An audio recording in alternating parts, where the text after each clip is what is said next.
Hey everyone, it's Friday, and I'm Marcia Grace, your modern meditation mentor here with New Day. I cut off the new word because we're doing something new, always doing something new, which is fun.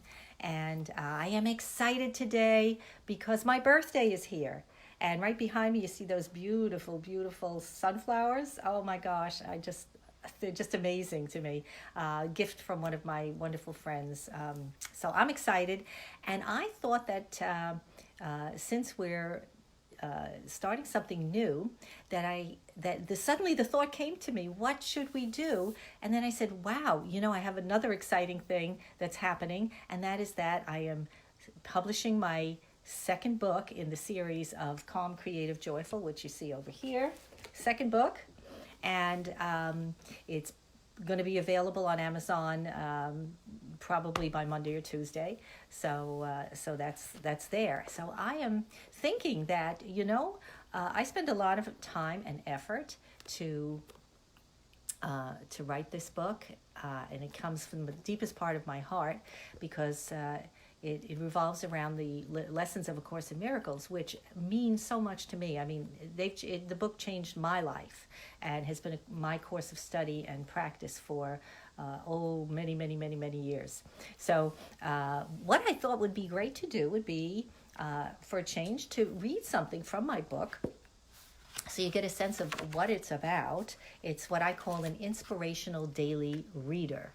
And it comes with days. Each day is a new theme or new topic. So you just have to read one thing a day. And I know in our busy lives, sometimes it's hard to pick up a book and read it because we don't want to get started and get engrossed and then not be able to do all the other things we have to do. But this is easy because all you have to do is read a page or two, maybe three, but not usually too much, not much.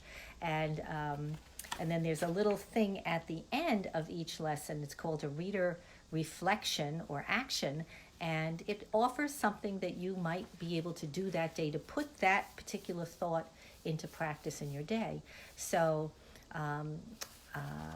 anyway, I'm going to read to you a little bit of the very first day in this book, which is called it's lesson 61. I am the light of the world. I am the light of the world.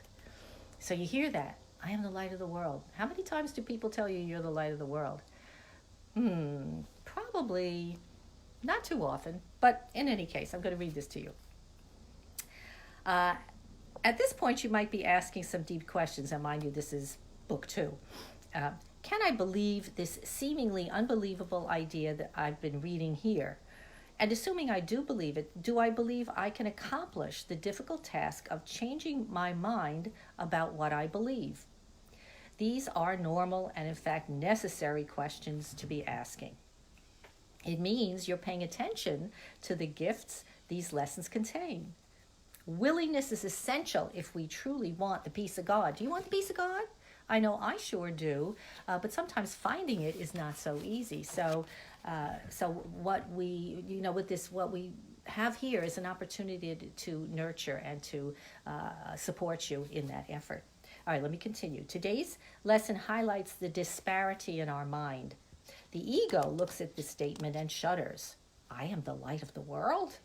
What arrogance you have to make such a claim, it says. God expects us to be humble before him and put on an air of self-effacement. And without further ado, it then sends us off to do anything else, not to give the idea another second of our time. This is the function of the world we have made. It is a place where we avoid the truth by aligning with our ego's tools of projection and defense.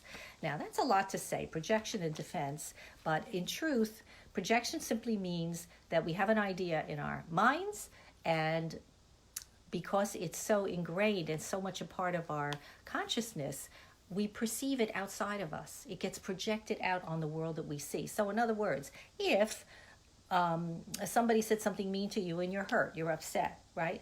So it's not uncommon for us to take that upsetness and project it out and put it on somebody else so that they can suffer along with us, right?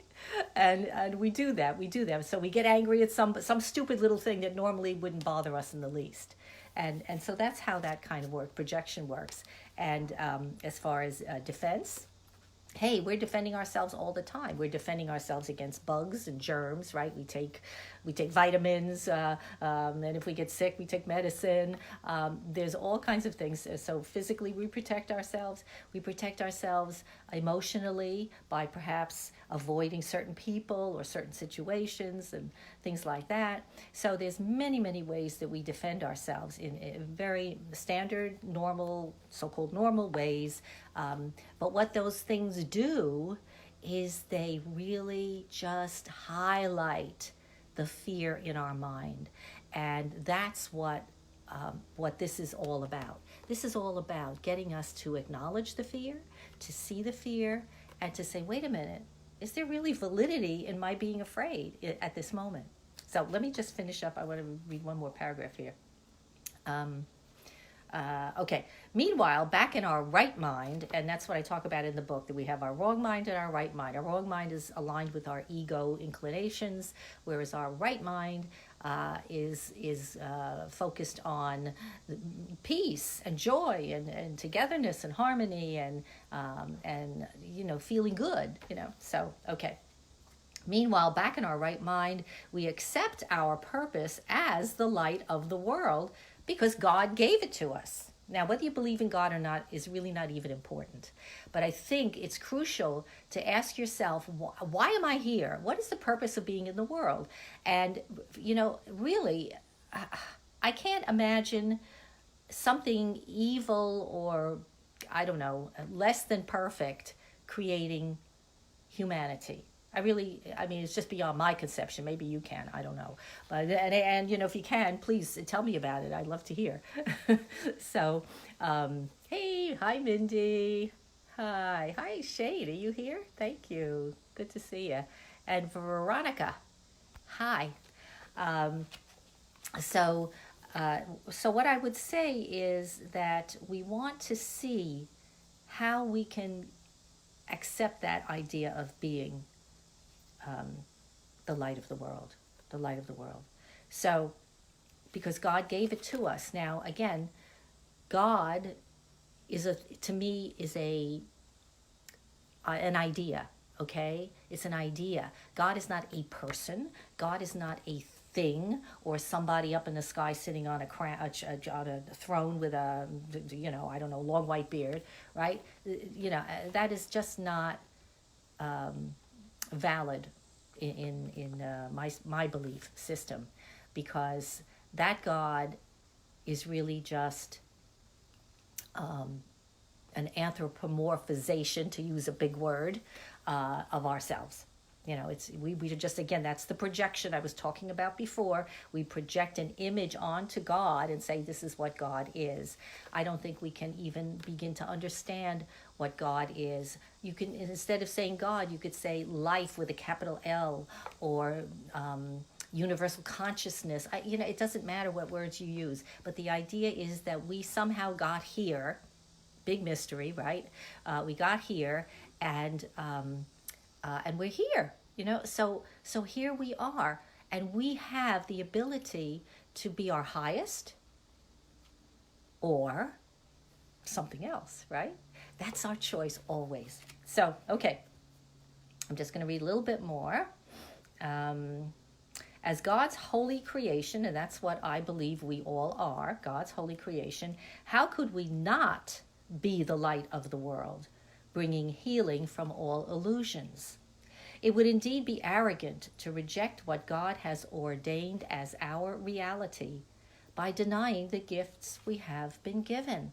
So again, we all have the ability within us to be the light of the world, to bring happiness wherever we go, like little rays of sunshine, right? Wherever we are, we can just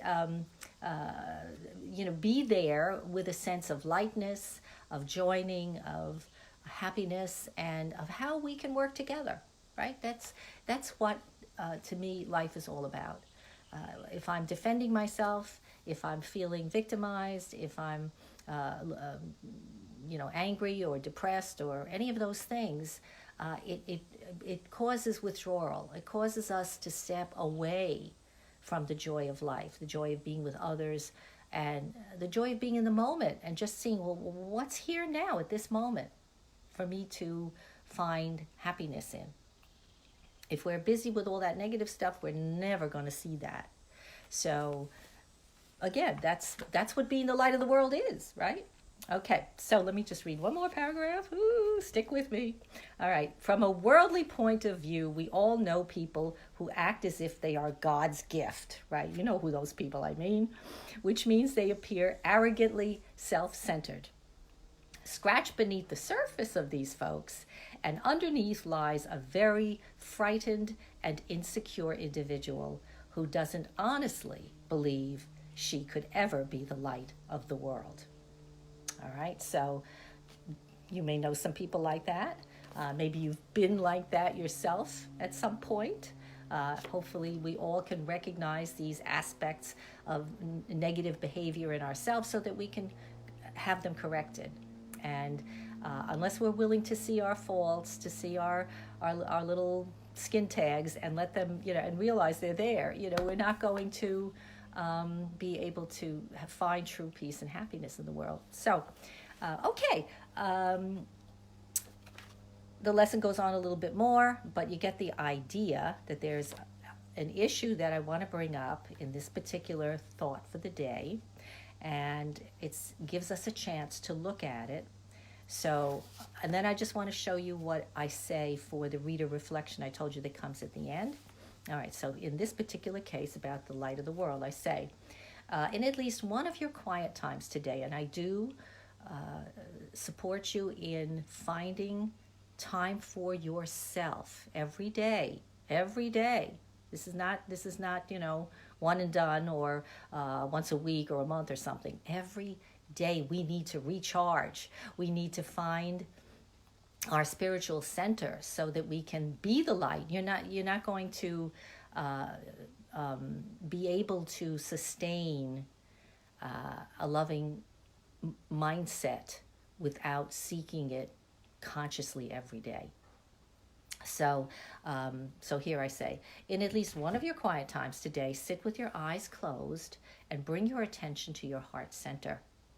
Envision a soft white light emanating from deep within you.